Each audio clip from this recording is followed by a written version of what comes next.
Edward is the same color as Thomas and the same size as James. He can pull coaches and push freight cars.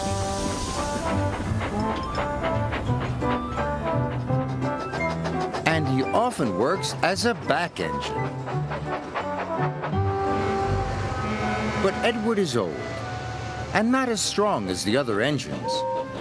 So sometimes Edward feels left out. The Duke and Duchess of Boxford came to visit their new summer house. They came on their own private engine called Spencer. Spencer is big and silver and very fast. When Spencer pulled into Knapford, his driver had exciting news for him. "You have beaten Gordon's record," he said. "Of course," boasted Spencer. "I'm faster and finer than all the engines on Sodor put together." Sir Topham Hatt's engines were very cross. "Spencer's just a big silver show-off," sniffed Gordon, and everyone agreed. Sir Topham Hatt spoke to the engines. "Spencer will take the Duke and Duchess to their summer house. Another engine will take their furniture." Sir Topham Hatt's engine saw the chance for a race. "Please, sir," said Thomas, Percy, Gordon, and James all together. "May I go?" "You all have other work to do," boomed Sir Topham Hatt. "Edward will take the furniture." James and Gordon groaned. "Fancy sending a back engine to do an express engine's job," sniffed Gordon. "He'll lose the race and let the whole railway down," said James. Thomas and Percy were cross. Edward was their friend. "Spencer has a bigger boiler," said Thomas, "but that just means more hot air." "An honest steamy can beat a pouty puffer any day," added Percy. Edward set off, slow and steady. "We'll do my best, we'll do my best," he puffed.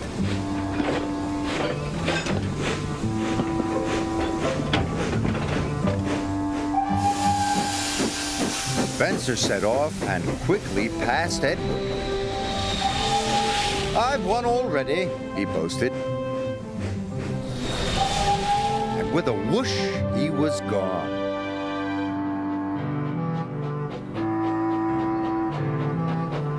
Edward came to the bottom of a steep hill. The freight was heavy and he felt very tired.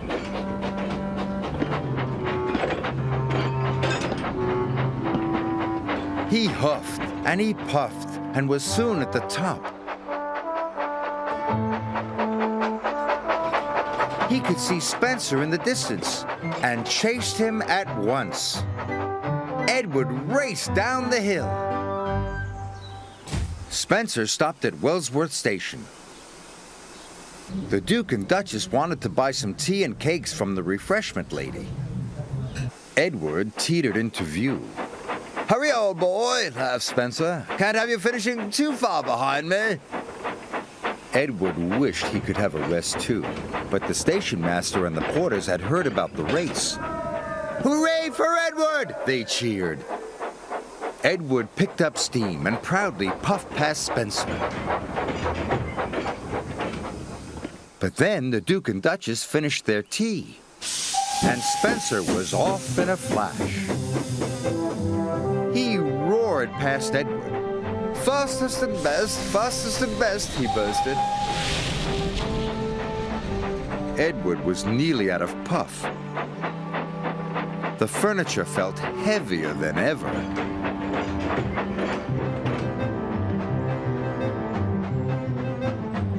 Up ahead, Spencer had to stop. The Duke wanted to take some photographs of the countryside. The Duke set up his camera. Spencer closed his eyes. "Nothing to worry about," he said lazily.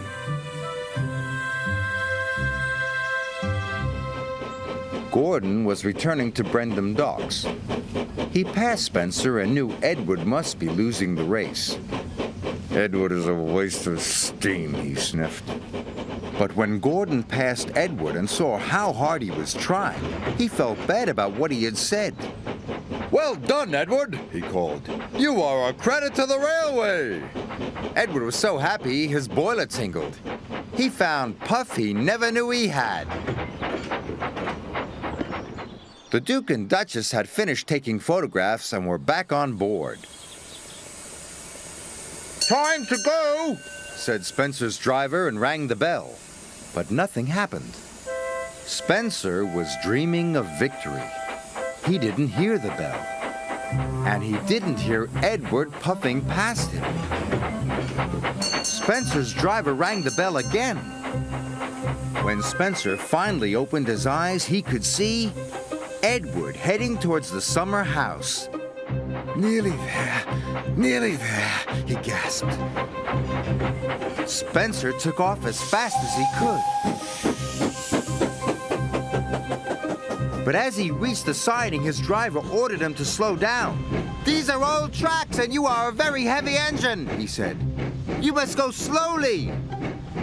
Spencer had no choice. He had to slow down. And he trundled slowly down the siding. With every click and every clack, he knew he had lost the race. Edward puffed toward the summer house. "I've won," he gasped. "I did it!" Edward felt like a really useful engine. "Hooray! I've won!" he cheered loudly. Edward felt like the pride of the Sodor Railway, and he was right.